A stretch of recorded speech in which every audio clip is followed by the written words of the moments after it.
Subhanahu wa ta'ala menggandakan amalan manusia yang mengerjakan kebaikan dengan berlipat-lipat kali ganda. Tidak boleh membayar dan tidak boleh menebus diri menghadapi masa yang panjang di alam barzakh dan masa yang panjang di hari akhirat yang tidak ada hujung, yang tidak ada kesudahannya. Apa yang didapati ialah kurnia daripada Allah Subhanahu wa ta'ala.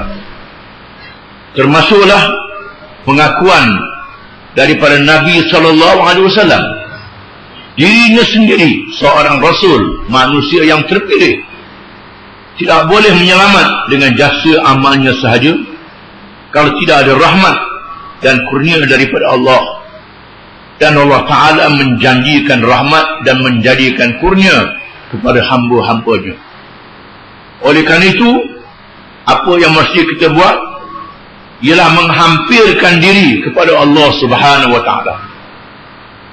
Menghampirkan diri secara berpanjangan, bukan secara sekali-sekala sahaja. Oleh kerana itu, seseorang itu digalakkan melakukan muqarabah, qaribu, hampirkan diri.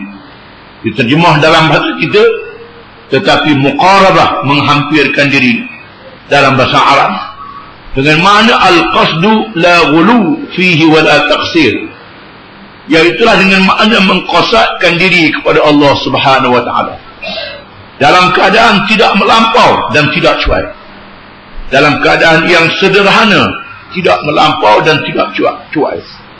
Dengan makna melampau, kita mengerjakan ibadat secara melampau sehingga membebankan diri, lepas itu berhenti dan tinggal terus, itu melampau. Cuai sehingga meninggalkan perkara yang diwajibkan, itu tidak boleh.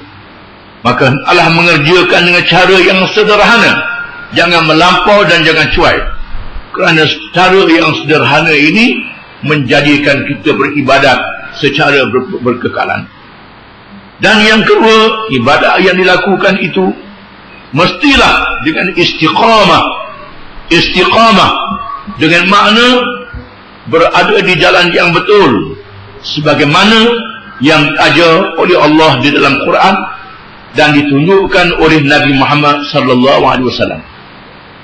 Sekiranya amal yang dibuat tidak istiqamah, tidak betul sebagaimana yang diajar oleh Nabi sallallahu alaihi wasallam, maka amalan itu tidak diterima oleh Allah Subhanahu wa ta'ala. Amalan mestilah istiqamah. Istiqamah hatinya dengan ikhlas dan benar mengabdikan diri kepada Allah.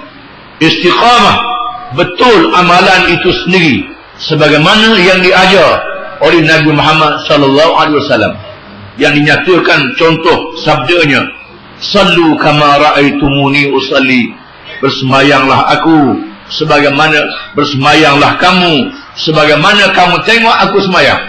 Sembahyang sebagaimana yang diajar oleh Nabi sallallahu alaihi wasallam. Jangan mereka-reka sembahyang, membuat-buat sembahyang. Lain daripada cara yang diajar oleh Nabi sallallahu alaihi wasallam. Berpuasa sebagaimana yang ditunjuk oleh Nabi sallallahu alaihi wasallam. Bersembahyang yang diwajibkan, sembahyang yang sunat secara sederhana, menunaikan puasa yang wajib, puasa yang sunat sekali-sekala masa-masa yang tertentu, bukan selama-lamanya.